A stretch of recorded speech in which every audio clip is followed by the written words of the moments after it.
रामचंद्र जी महाराज सीता जी के साथ वन को गमन कर रहे हैं, वन जा रहे हैं। वन जाने के पश्चात अनेकों संतों, ऋषियों, महात्माओं के आश्रम पर जाते हैं। श्री राम जी को वन जाते हुए देखकर वहां के नगरवासी, पुरवासी बहुत ही उदास होते हैं, मन में चिंतित होते हैं, दुखी होते हैं कि ऐसे सुंदर राजकुमार इस काटिली, इस कठोर वन में किस प्रकार से 14 वर्ष बिताएंगे। ये चिंता उनको बहुत दुख में डाल देती है नगरवासियों को। गोस्वामी जी वर्णन करते हैं, अजहु जास उरे सपन्यु काऊं, बसहु लखन सिया राम बटाऊं, राम धाम पथ पाई सोई, जो पथ पाव कबहु मुनि कोई। कहते हैं गोस्वामी जी, रामचंद्र, सीता और लक्ष्मण जी की बन जाती हुई छवि को जो अपने हृदय में धारण करता है, वह राम के परम धाम को प्राप्त करता है। जिस धाम को बड़े बड़े योगी तपस्वी तपस्या करके, ब्रह्मचर्य के पालन के द्वारा, उपवास और व्रत के द्वारा, समाधि योग के द्वारा, ध्यान धारणा के द्वारा जिस धाम को प्राप्त करते हैं, उसी धाम को कोई निर्मल भक्त, कोई सच्चा भक्त राम, लक्ष्मण, सीता की इस छवि को, कौन छवि को, जो बन जाती हुई छवि को धारण करता है, उसको परम पद मिलता है, यानी मोक्ष मिलता है। फिर और कुछ करने की आवश्यकता नहीं है। सुंदर राम जी कैसे हैं? राम आगे चल रहे हैं, सीता जी बीच में है और लक्ष्मण कुमार जी पीछे पीछे धनुष बाण लिए हुए। ऐसी छवि जो हृदय में धारण कर लेता है, फिर क्या कहना, वो तो मुक्ति प्राप्त कर लेता है। तब रघुबीर समित सिय जानी। रघुनंदन बड़े पति से, पत्नी से प्रेम करने वाले रघुनाथ जी, इनके समान इस संसार में कोई और अपनी पत्नी से प्रेम नहीं किया। रघुनाथ जी जान जाते हैं कि सीता जी को थकान कब लग गई चलते चलते।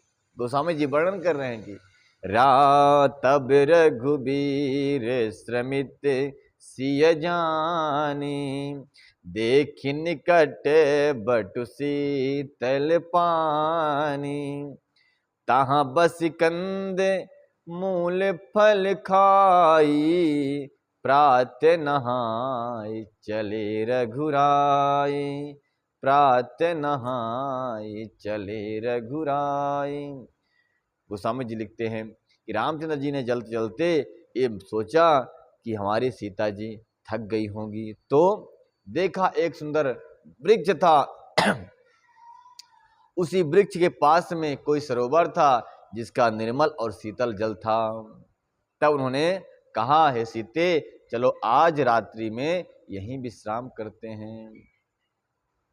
तो विश्राम किया, आचमन किया, जल में जाकर के स्नान ध्यान किया। इसके बाद कंद मूल फल जो था वह ग्रहण किया और वहां पर ठहर गए। प्रातः काल ब्रह्म मुहूर्त हुआ, तो रघुनाथ जी ने सबको जगाया और कहा, चलो प्रातः काल हो गया, ब्रह्म मुहूर्त हो गया, चलो स्नान कर लेते हैं। प्रातः नहाई चले रघुराई। श्री रामचंद्र जी प्रातः काल स्नान करने के लिए चल पड़े। फिर क्या हुआ? देखत बन सर शैल सुहाए, वाल्मीकि आश्रम प्रभु आए, राम दिखे मुनि बासु सुहावन, सुंदर गिरि कानन जल पावन, सुंदर गिरि कानन जल पावन। गोस्वामी जी बड़ा सुंदर वर्णन करते हैं। रामचंद्र जी स्नान करने के पश्चात राम, लक्ष्मण, सीता के साथ चल पड़े।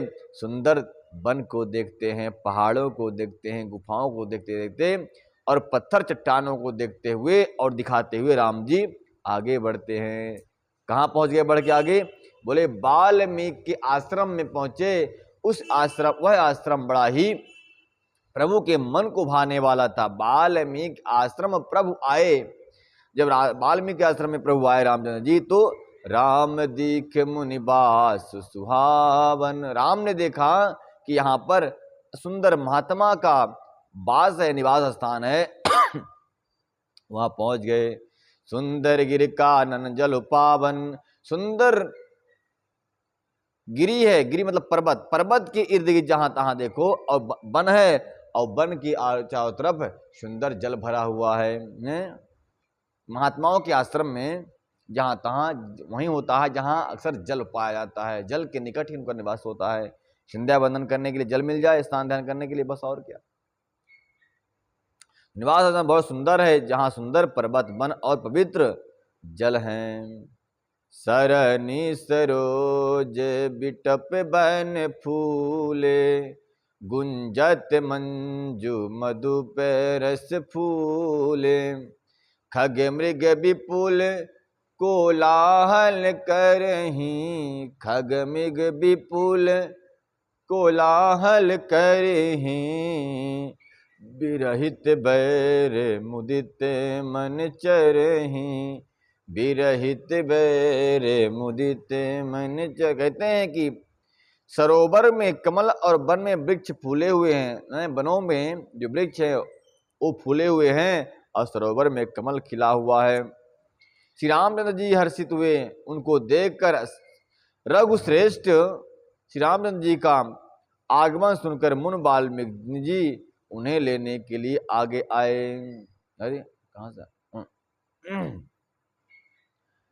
सरोवर में कमल खिले हुए हैं, वहां के वृक्ष भी फूले हुए हैं, मकरंद रस से मस्त हुए भौरे मधुर गुंजार कर रहे हैं, और बहुत से पक्षी पशु पक्षी जो है कोलाहल कर रहे हैं, अपने गीत तान लगा रहे हैं, और बैर से रहित होकर के प्रसन्न मन से विचरण कर रहे हैं, चरण कर रहे हैं।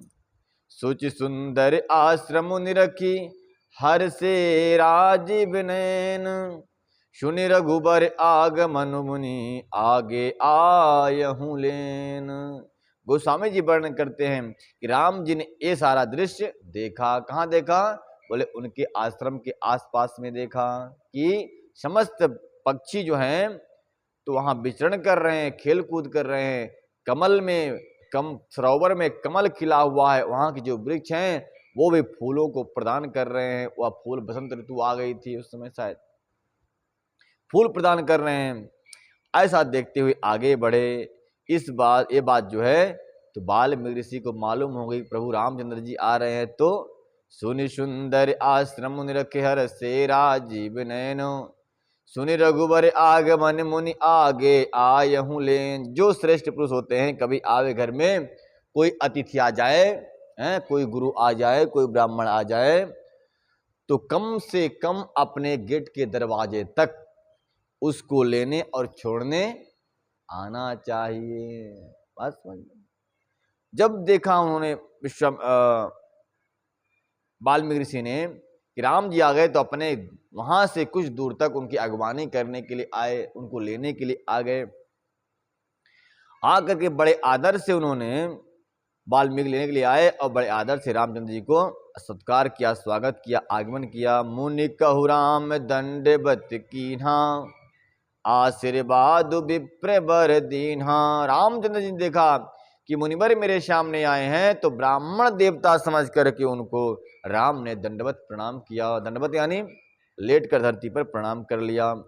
देखी राम छवि नयन जुड़ाने, जलते हुए वर्षों के नयन यानी प्यासे हुए वर्षों के नयन जो है राम जी की छवि को देख करके शीतल हो गए, आनंदित हो गए। जुड़ाने मतलब जुड़ा गए, अभी तक जल रहे थे, अब राम को देखा तो उनको शीतलता प्राप्त हो गई।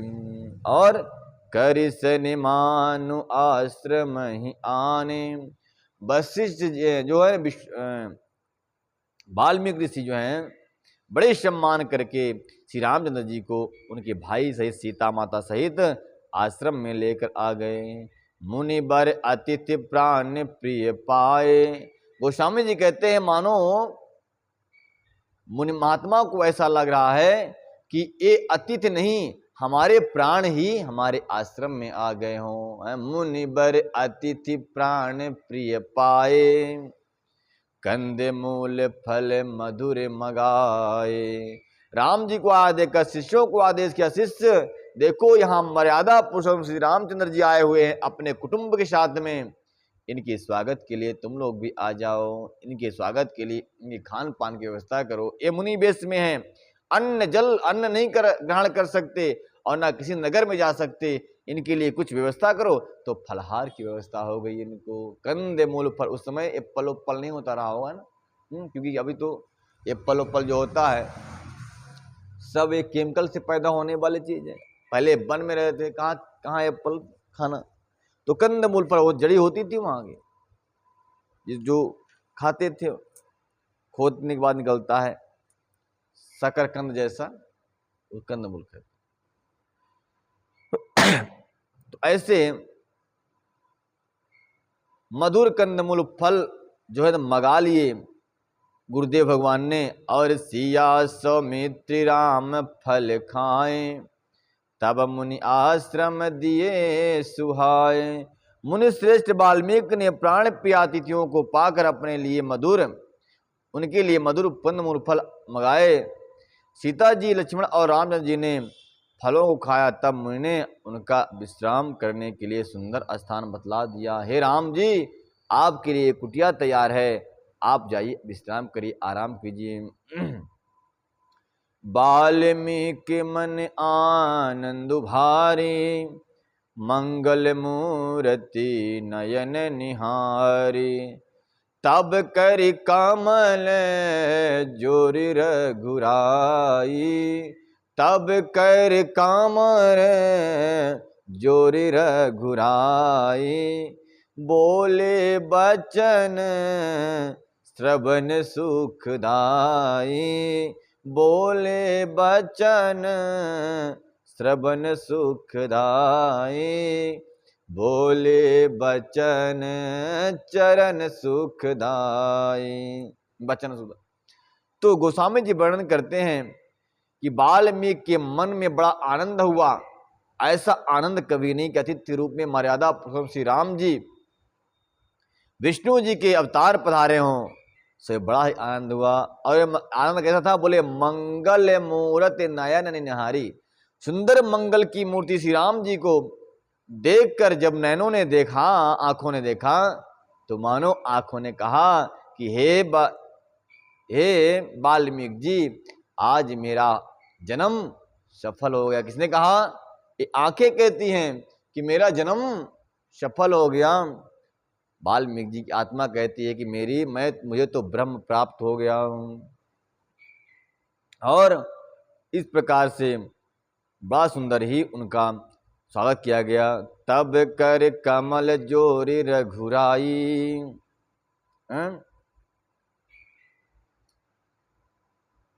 राम जी जो है तो वाल्मीकि के सामने हाथ जोड़ खड़े होते हैं, वो कहते हैं बोले बचन श्रवण सुखदाई। ऐसे दिव्य वचनों को बोला रामचंद्र जी ने कि कानों को अमृत के समान और आनंद प्रदान वाले वो वचन लगे। क्या वचन बोले देखिए, त्रुम त्रिकाल दर्शी मुनिनाथा। कहते हैं कि हे महात्मा, आप त्रिकालदर्शी हो। किसी तरह? बोले पंडोखर धाम की तरह, बागेश्वर धाम की तरह त्रिकालदर्शी हो, सब जानते हो आपसे कोई बात छुपी नहीं है। इसलिए हाथ जोड़ कहा राम जी ने कि हे तुम त्रिकालदर्शी मुनिनाथा, विश्व बदर जिमि तुम्हारे हाथा, अस कही प्रभु सब कथा बखानी, जहि तहि भांति दीन मनुरानी, जिन तहि भांति दीन बनुरानी। राम जी ने कहा है मुनिनाथ, आप जानते हैं क्योंकि आप त्रिकालदर्शी हैं, संपूर्ण विश्व आपके लिए हथेली पर रखे हुए बेर के समान है। प्रभु श्री रामचंद्र जी ने ऐसा कहकर फिर जिस प्रकार से रानी के कई ने वनवास दिया था वो सारी बातें कह सुनाई। हालांकि वाल्मीकि जी सब जानते थे, परंतु फिर भी राम कहते हैं सब जानते हो प्रभु, फिर भी मैं बता देता हूं।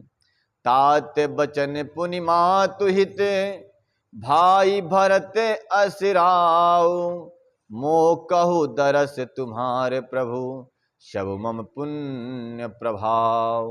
कहते हैं हे गुरुदेव, और कहा हे प्रभु, पिता की आज्ञा का पालन, माता का हित और भरत जैसे स्नेही एवं धर्मात्मा भाई का राजा होना और फिर मुझे आपके दर्शन हुआ, यह सब मेरे लिए मेरे पुण्यों का ही प्रभाव है। यानी कि पिता की आज्ञा का पालन करना, माता का हित करना और भरत जैसे धर्मात्मा भाई का राज सिंहासन में बैठना और मुझे वन प्राप्त होना और वन में आप त्रिकालदर्शी महात्मा का दर्शन होना, बोले ये हमारे बड़े पुण्य का प्रभाव है। ये कब की बात है बोल रहे हैं? त्रेता में राम जी का जन्म। ठीक ऐसे त्रिकालदर्शी महात्माओं का जहां से आप दर्शन करके आए हैं हमारे गुरुदेव पंडोकर सरकार जी का, ये पुण्य का ही प्रभाव है। जिनके हिस्से पुण्य नहीं वो दर्शन नहीं कर सकते ऐसे महात्माओं का। तो ऐसा राम जी कहते हैं कि हमारे पुण्य का प्रभाव है जो मैंने आपके दर्शन किए हैं।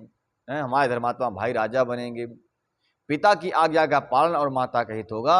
हे महात्मा, ये तो मेरे ही पुण्यों का फल है, किसी और के नहीं। देख पाए मुनिराय तुम्हारे, भय सुकृत सब सुफल हमारे। कहते हैं रामचंद्र जी कि हे महात्मा, आपके चरणों को देखकर, पाए मतलब चरण, पांव, कहते देख पाए मुनिराय तुम्हारे, हे महात्मा आपके चरणों को देखने से भय सुकृत सब सुफल हमारे, सारे हमारे पुण्य जो थे वो फलीभूत हो गए हैं।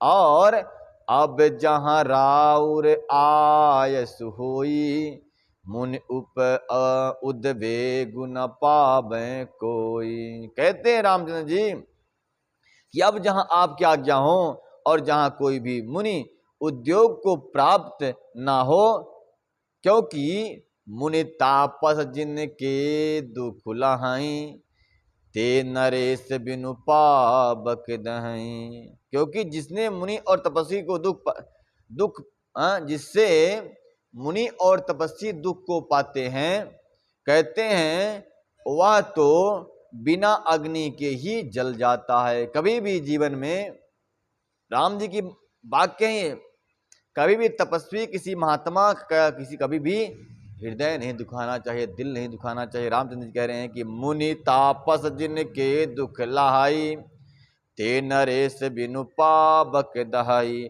चाहे वो राजा क्यों ना हो, वह बिना अग्नि के ही जल जाता है। अगर किसी तपस्वी किसी महात्मा का वह दिल दुखाता है, दुख पहुंचाता है तो। और मंगल मूल विप्र पर तोसु, दहाई कोटि कुल भूसुर रोसु। और अपने दुष्ट कर्मों के ही से जलकर भस्म हो जाता है। ब्राह्मणों का संतोष सब मंगलों को की जड़ है। जिसने ब्राह्मणों को संतुष्ट कर लिया, मानो सारे के सारे मंगलों की बीज उसने बो दिया।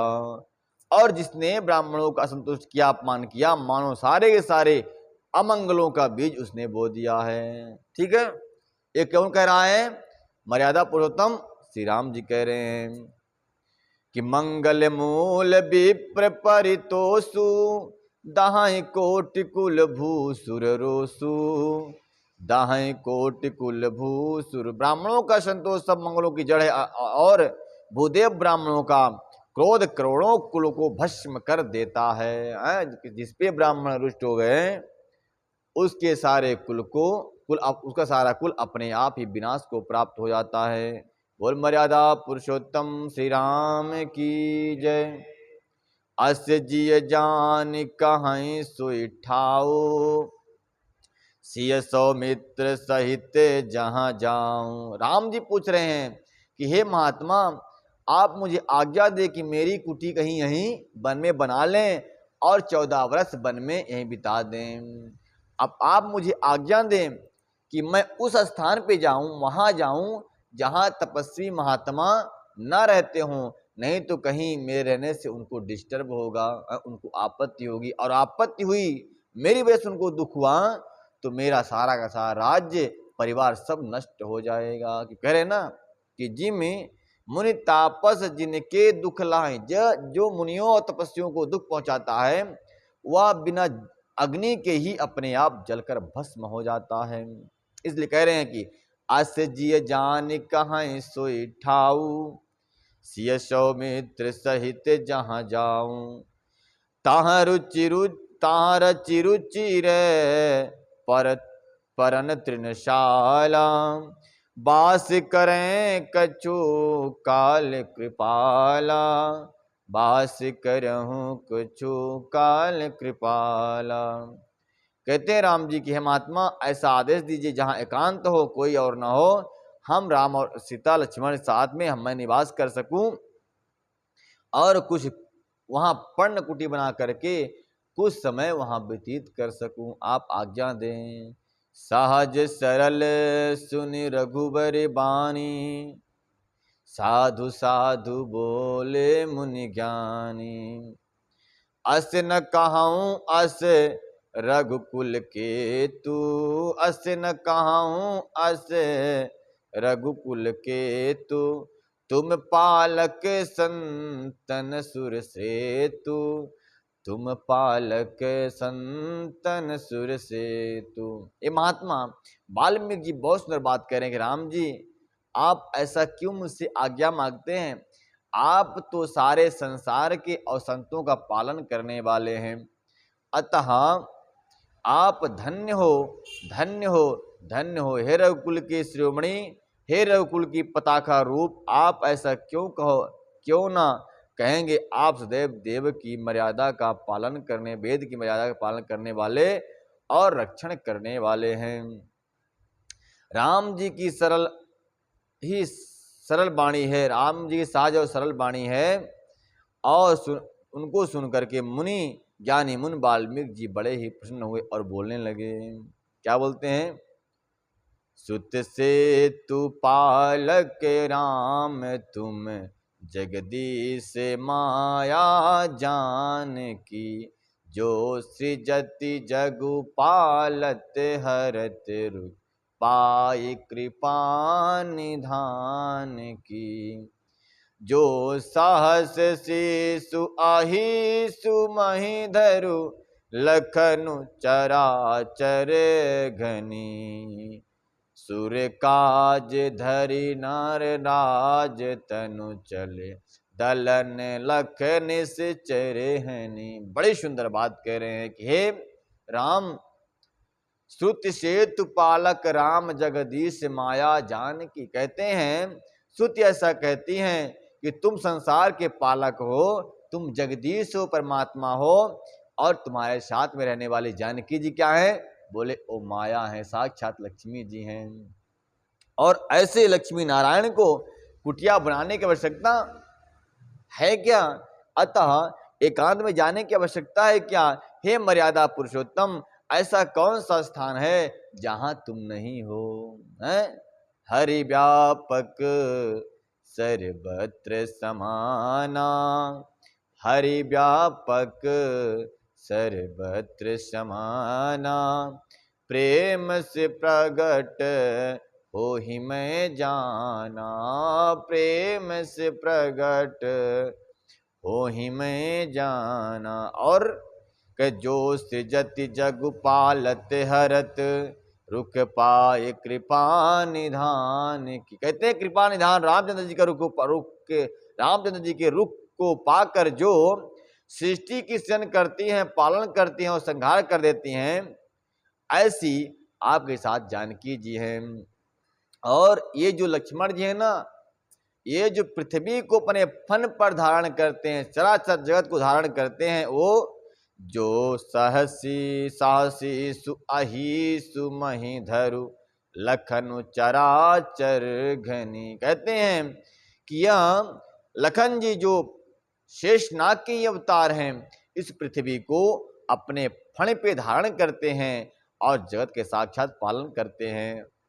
और सूर्य काज धरे नर राज तनु चले, सीता माता का वर्णन हुआ, लक्ष्मण जी का वर्णन हुआ, और राम जी का वर्णन करने की आप कौन हो? बोले सूर्य काज धरे नार राज तनु चले, दलन खल निश्चर अनि। कहते हैं और आप तो देवताओं का काम बनाने वाले कौन हो? देवताओं का काम बनाने वाले नर राज, यानी राज नर पुरुष के रूप में, स्तन धारण करके आप निश्चरों के घन यानी निश्चरों के झुंड निश्चरों को दलन करने के लिए, मारने के लिए ही अवतरण हुए हैं। राम स्वरूप तुम्हार बचन अगोचन बुद्धि पर, अभिगत अथक अपार नेति नेति नेति निगम कहें। कहते राम जी आपका रूप अपार है, आपकी महिमा अपार है, इसको कोई भी बुद्धि से अपने नहीं जान सकता। और अभिगत अथक अपार नेति नेति नेति निगम कहें। कहते हैं वेद पुराण शास्त्र जो हैं नेति नेति कह करके और थक जाते हैं और शांत हो जाते हैं, पर आपकी महिमा का वर्णन नहीं कर पाते। जगु फेकत तुम देख निहारे, विधि हरि शंभु न चाव निहारे, तेव न जाने परम तुम्हारा, और तुम्हें को जान निहारा। इस प्रकार से कहते हैं हे राम जगत में दृश्य है, जगत दृश्य है, आप उसको देखने वाले हैं, आप ब्रह्मा विष्णु शंकर को भी न जाने वाले हैं। जब वे भी आपके मर्म को नहीं जानते, तब भला ऐसा कौन है इस पृथ्वी पर जो आपके मर्म को जान जाए। इतना कह करके जो महात्मा थे चुप हो गए, और फिर यह जो कुछ बोलना है अब कल बोलेंगे, तब तक के लिए इन्होंने कहा राम से जय जय श्री राम।